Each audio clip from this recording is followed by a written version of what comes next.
Hi hello എല്ലാവർക്കും നമസ്കാരം. Big boss season 7ൻ്റെ പുതിയൊരു അപ്ഡേഷനിലേക്ക് സ്വാഗതം. ഇന്ന് നമ്മുടെ സൺഡേ എപ്പിസോഡായിരുന്നു. ഭയങ്കര അൺഫെയർ ആയിട്ടുള്ളൊരു എവിക്ഷൻ നടന്നിട്ടുണ്ട്. നമുക്ക് അതിൻ്റെ കാര്യങ്ങൾ എന്തൊക്കെയാണെന്ന് ചർച്ച ചെയ്യാം.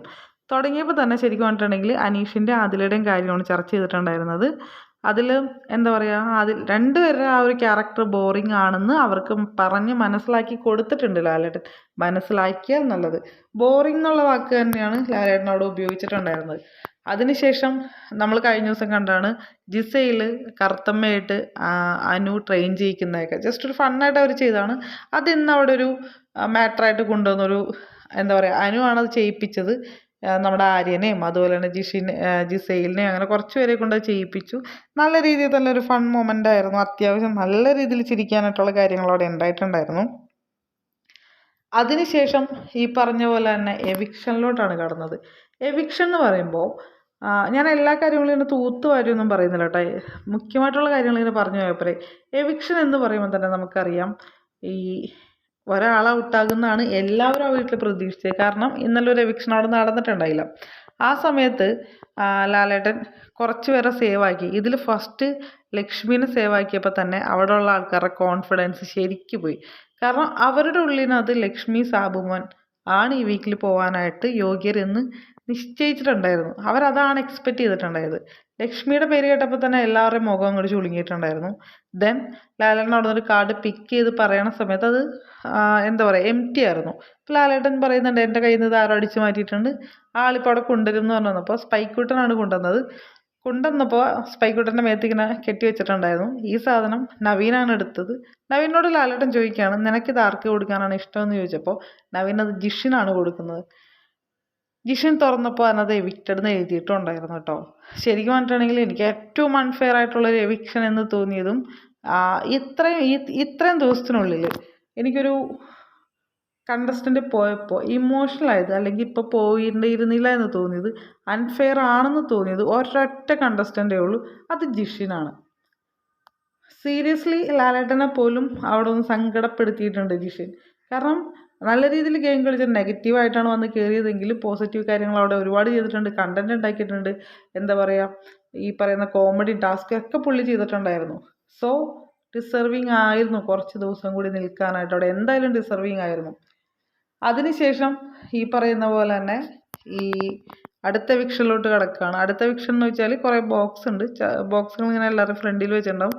ഇത് ചാടി ചാടി പോകണം. ഇതിനകത്ത് വന്നിട്ടുണ്ടായിരുന്നത് നമ്മുടെ ആദില വന്നിട്ടുണ്ടായിരുന്നു, സാബുമ വന്നിട്ടുണ്ടായിരുന്നു, നമ്മുടെ ജിസയിൽ വന്നിട്ടുണ്ടായിരുന്നു, അതുപോലെ തന്നെ അബി വന്നിട്ടുണ്ടായിരുന്നു.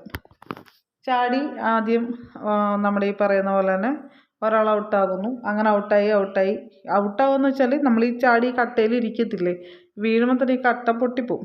കട്ട മീൻസ് ബെസ്റ്റ് ബോർഡ് പൊട്ടും. അയാൾ സേവാണ്. അങ്ങനെ ജിസയിലാണ് ആദ്യം തന്നെ ആയത്. ജിസയിൽ പോയി. അത് കഴിഞ്ഞിട്ട് നമ്മുടെ ആദില വന്നു. അങ്ങനെ അടുത്ത രണ്ടുപേരും കൂടി പോയതിന് ശേഷം സാബുമോനും ഈ പറഞ്ഞ പോലെ തന്നെ അഭിലാഷും മാത്രമായി.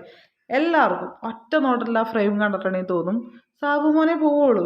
കാരണം സാബുമോൻ അവിടെ വന്ന് ഇത്രയും ദിവസത്തിനുള്ളിൽ ഒരു കണ്ടന്റും ഉണ്ടായില്ല. അവിടെ ഗെയിം കളിച്ചിട്ടുണ്ടോ എന്ന് വെച്ചാൽ താരതമ്യേനെ അവിടെ ഉള്ളവരാ എല്ലാവരേക്കാളും ഏറ്റവും ലോ ആയിട്ട് ഗെയിം കളിച്ചിട്ടുള്ള, കണ്ടന്റ് കൊടുത്തിട്ടുള്ള, സംസാരിച്ചിട്ടുള്ള ഒരാൾ സാബുമോനാണ്. ആരുടെ മനസ്സിനത് അബി എന്ന് പറയുന്ന ഒരാളുടെ പേര് വരില്ല ഈ ഒരു ഫ്രെയിം കാണുമ്പോൾ, ഉറപ്പാണ്. ആ സമയത്ത് അബിയുടെ മനസ്സിൽ പോലും ഞാൻ ഈ എവിക്റ്റ് ആവില്ല എന്നുള്ളൊരു ധാരണ ഉണ്ടായിരുന്നു.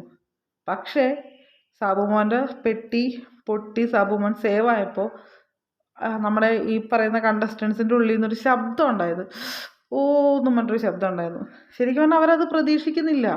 സാബുമോൻ സേവ് ആവുന്ന ഒരാൾ പോലും അവിടെ പ്രതീക്ഷിച്ചിട്ടില്ല. അങ്ങനെ എന്താ പറയുക, നമ്മുടെ അബി ഔട്ടായൊക്കെയാണ്. അബിയുടെ വീഡിയോ കാണിച്ചപ്പോഴും അബി സംസാരിച്ചപ്പോഴൊക്കെ നമുക്കൊരു ഫീൽ ഉണ്ട് കേട്ടോ. അതായത് ഇത്രയും ദിവസം അവർ നല്ല കാര്യങ്ങൾ അവിടെ ചെയ്തിട്ടുണ്ട്. ഒരു എന്താ പറയുക, ബിഗ് ബോസ് സീസൺ 7ൻ്റെ ഒരാളെ ചൂണ്ടിക്കാട്ടി പറയാമെന്ന് വെച്ചാൽ തെറ്റില്ലാത്തൊരു കാര്യങ്ങളൊക്കെ അബി അവിടെ ചെയ്തിട്ടുണ്ട്. വന്നപ്പോൾ കുറച്ച് അഗ്രഷനും കാര്യങ്ങളും ഉണ്ടായിരുന്നെങ്കിലും നല്ല രീതിയിൽ തന്നെ ഗെയിം പ്ലാനും കാര്യങ്ങളൊക്കെ രാത്രി ഉനിയിലൊക്കെ ആയിട്ട് നല്ലോണം ചെയ്ത് അത്യാവശ്യം കാര്യങ്ങൾ വർക്കൗട്ട് ചെയ്യാനും അബി നോക്കിയിട്ടുണ്ടായിരുന്നു. അതിനുശേഷം പറയുകയാണെന്നുണ്ടെങ്കിൽ നമുക്ക് ഈ പറയുന്ന പോലെ തന്നെ എന്താ പറയുക, ലാലേട്ടൻ എടുത്തെടുത്ത് പറയുന്നുണ്ട്, നിങ്ങൾക്ക് വേണ്ടി കളിക്കുക, മറ്റുള്ളവർക്ക് വേണ്ടി കളിക്കല്ലേ എന്ന്. ശരിക്കും പറഞ്ഞിട്ടുണ്ടെങ്കിൽ ഇവിടെ അനീഷിനെ ഷാനവാസും ആദിലയും നൂറയൊക്കെ കൂടി ഇങ്ങനെ പിടിച്ചു കെട്ടാൻ നോക്കുന്നുണ്ട്. സെയിം ടൈം തന്നെ ഇവിടെ അനുവിനെയും ആദിലയും നൂറയൊക്കെ കൂടി വലിഞ്ഞു മുറുകി കെട്ടുന്നുണ്ട്. ആ ഒരു ഗെയിം പൊളിഞ്ഞേ പറ്റൂ. എന്നാലാണ് ഇവർക്ക് കൂടുതൽ മെച്ചപ്പെട്ട കണ്ടന്റുകൾ കൊടുക്കാനും ജനമനസ്സിലോട്ട് കൂടുതൽ എത്താനും സാധിക്കത്തുള്ളൂ. പിന്നെ ഇവിടെ സംഭവിച്ചൊരു കാര്യം എന്ന് വെച്ചാൽ, ഓൾറെഡി ജിസൈലിൻ്റെയും അതുപോലെ തന്നെ ആര്യൻ്റെയും ഇഷ്യൂ സംഭവിച്ചതിൻ്റെ പേരിൽ തന്നെ ഇന്ന് അനുമോൾ തിരിച്ചു കൊണ്ടുവന്നിട്ടുണ്ട്. അതായത് ഷാനവാസും അനുമോളോട് ഇരിക്കുന്ന സമയത്ത് ഷാനവാസിനോട് അതിന് മുന്നേ ഒരു സീൻ ഉണ്ടായിട്ടോ. അതായത് ബ്ലാങ്കറ്റുകൾ ഇവർ ഈ പോണ ആൾക്കാരുടെ സാധനങ്ങളൊക്കെ പകുതിയും തിരിച്ചു കൊടുക്കാറുള്ളൂ. അപ്പോൾ ബ്ലാങ്കറ്റും കാര്യങ്ങളും അവിടെ ഉണ്ടായിരുന്നു. ജിസൈലും ആര്യനും 3 ബ്ലാങ്കറ്റ് യൂസ് ചെയ്യുന്നുണ്ട്. തണുപ്പായത് കൊണ്ടിട്ടാണ് വേണമെന്നാണ് അവർ പറയുന്നത്. പക്ഷേ ഞാനത് ഒരു നല്ലൊരു കാര്യമായിട്ട് അംഗീകരിക്കുന്നില്ല. ഒന്നാമത്തെ കാര്യം, ഇവരുടെ മേലെ ഇങ്ങനെ ഒരു ആരോപണമുണ്ട്. 2, അവിടെ ബാക്കി എല്ലാവരും AC-നകത്ത് ഒരെണ്ണേ യൂസ് ചെയ്യുന്നുള്ളൂ. അപ്പോൾ അത് ശരിക്കും എനിക്ക് അൺഫെയർ ആയിട്ട് തന്നെ തോന്നി. ദെൻ അതിൻ്റെ പേരിനകത്ത് അവിടെ ചെറിയൊരു പ്രശ്നം ഉണ്ടാകുന്നുണ്ട്. അതതിന് മനഃപൂർവ്വം ഉണ്ടാക്കിയുള്ള പ്രശ്നമാണ്. പക്ഷേ കിടക്കാൻ നേരത്ത് ഷാനവാസിൻ്റെ അടുത്ത് ഷാനവാസ് അവിടെ പോയിരുന്നിട്ട് അനുവിനോട് ചോദിക്കുമ്പോൾ അനു പറയുന്നൊരു മറുപടി എന്താണെന്ന് വെച്ചിട്ടുണ്ടെങ്കിൽ അത് ശരിക്കും നമ്മളൊന്ന് ചിന്തിക്കണം. അതായത് ഒരാഴ്ച എല്ലാവരുടെയും മുന്നിൽ അപഹാസ്യമായി പരിഹസിക്കപ്പെട്ട് എന്താ പറയുക ആരോപിക്കപ്പെട്ട് നിന്നൊരു വ്യക്തിയാണ് അല്ലേ. എല്ലാവരും ആ വീട്ടിലെ എല്ലാവരും അതിനെ അഗെയിൻസ്റ്റായിട്ട് തിരിഞ്ഞിട്ടുണ്ട് ലാലേട്ടൻ്റെ എപ്പിസോഡിൽ. അതിനുശേഷം ഇത്രയും വീക്ക് കഴിഞ്ഞപ്പോൾ തന്നെ ആ പറഞ്ഞ, അതായത് ഏറ്റവും കൂടുതൽ ക്രൂശിച്ച വേദനിപ്പിച്ച ആ പറഞ്ഞ ആൾക്കാരുടെ നാവ് കൊണ്ട് തന്നെ അനു പറഞ്ഞ കാര്യത്തിലോട്ട് അതെത്തി. അത് ആ വ്യക്തിക്ക് ഉണ്ടാക്കുന്നൊരു സന്തോഷമുണ്ട്. അതെന്തായാലും എന്നോട് പ്രകടിപ്പിച്ചിട്ടുണ്ട്. ശരിക്കും പറഞ്ഞാൽ നമ്മൾ ഈ പറയുന്ന പോലെ ഇതൊന്നും പ്രകടിപ്പിക്കാതിരിക്കാനോ അല്ലെങ്കിൽ ഇത്ര മാത്രം മതി എന്നൊക്കെ വെച്ചിട്ട് ഇരിക്കാനൊന്നും പറ്റില്ല. കാരണം അവിടെ ഇത്ര ക്യാമറകൾ ഉണ്ടെന്നും അല്ലെങ്കിൽ ഞാൻ പറയണ എല്ലാ കാര്യവും പുറത്തു പോവും, അല്ലെങ്കിൽ എൻ്റെ ഇമോഷൻസ് ഞാൻ ഇന്നോടത് കൺട്രോൾ ചെയ്യണം, ഇന്ന സ്ഥലത്ത് ഞാൻ അടക്കി വെക്കണം എന്നുള്ളൊരു തോന്നലൊക്കെ ഇവരുടെ ഉള്ളിൽ നിന്ന് പോവും. കാരണം എന്താ വെച്ചാൽ ഇവർ ആ ഒരു 24 മണിക്കൂറും ആ ഒരു ഹൗസിനകത്ത് താമസിക്കുകയാണ്. അവരുടെ എല്ലാ ഇമോഷൻസും എല്ലാ കാര്യങ്ങളും അവർക്ക് അത്രയും ദിവസമൊന്നും ഹോൾഡ് ചെയ്ത് വെക്കാനൊന്നും പറ്റില്ല. പിന്നെ ഫുള്ളി ഫേക്ക് ചെയ്തിട്ടുള്ള ഒരാളായിരിക്കണം. എനിക്ക് തോന്നുന്നു അനുവൊക്കെ എക്സ്ട്രീം ജെന്യുവനായിട്ടാണ് അവിടെ നിൽക്കുന്നത്. എക്സ്ട്രീം അതിനകത്തുള്ള പല കണ്ടസ്റ്റൻസും എക്സ്ട്രീം ജെന്യുവനായിട്ടാട്ടോ നിൽക്കുന്നത്. ഇത് ഈ എവിക്ഷൻ കഴിഞ്ഞപ്പോൾ നമ്മുടെ ഒനീലിൻ്റെ അടുത്ത് ഈ പറയുന്ന അക്ബർ പറയുന്നൊരു കാര്യമുണ്ട്. നമ്മുടെ സാബുമോനും ലക്ഷ്മിയും അതുപോലെ അതിലേക്ക് ഇവിടെ നിൽക്കുമ്പോൾ ആ ഒരു എവിക്ഷൻ പ്രതീക്ഷിച്ചില്ല എന്ന് അല്ലേ. ഇവിടെ പലവരും പറയും PR ഉണ്ട്, അതുണ്ട്, ഇതുണ്ട് എന്നൊക്കെ. ഇതൊക്കെ ജനങ്ങളുടെ കയ്യിൽ തന്നെയാണ് ഒരു ഭൂരിഭാഗവും. PR-ന് ഒരിക്കലും ഒരു മോശം കണ്ടസ്റ്റൻറ്റിനെ ജയിപ്പിക്കാൻ പറ്റില്ല അല്ലേ. കണ്ടൻറ്റ് കൊടുക്കുന്ന ആളായിരിക്കണം, ജനങ്ങളോട് എത്തിയ ആളായിരിക്കണം. അവിടെ ഒന്ന് പ്രമോട്ട് ചെയ്യാൻ പറ്റും അല്ലേ. ആ പ്രമോട്ട് മാത്രമാണ് PR-നെ കൊണ്ട് നടക്കുകയുള്ളൂ. ബാക്കിയെല്ലാം നമ്മൾ എവിടെ എന്ത് ഗെയിം കളിച്ചിട്ടും കാര്യമില്ല. അതായത് അവിടെ നെഗറ്റീവോ പോസിറ്റീവായിട്ട് കാര്യമില്ല. ജനമനസ്സുകളിൽ നിങ്ങൾ പോസിറ്റീവ് ആവുക എന്നുള്ള കാര്യങ്ങൾ നിങ്ങൾ ചെയ്യാം. അതാണ് കണ്ടസ്റ്റൻസ് ഉറപ്പായിട്ടും ചെയ്യേണ്ടത്. എന്തായാലും നിങ്ങൾക്ക് ഈ വീഡിയോ ഇഷ്ടപ്പെട്ടാൽ ലൈക്ക് ചെയ്യുക, കമൻറ്റ് ചെയ്യുക, ഷെയർ ചെയ്യുക. സബ്സ്ക്രൈബ് ചെയ്യുന്നവരും പരിഗണിക്കുക കേട്ടോ. ഒരുപാട് പേര് സബ്സ്ക്രൈബ് ചെയ്യാതെ കാണുന്നുണ്ട്. Please subscribe. Thank you for watching me.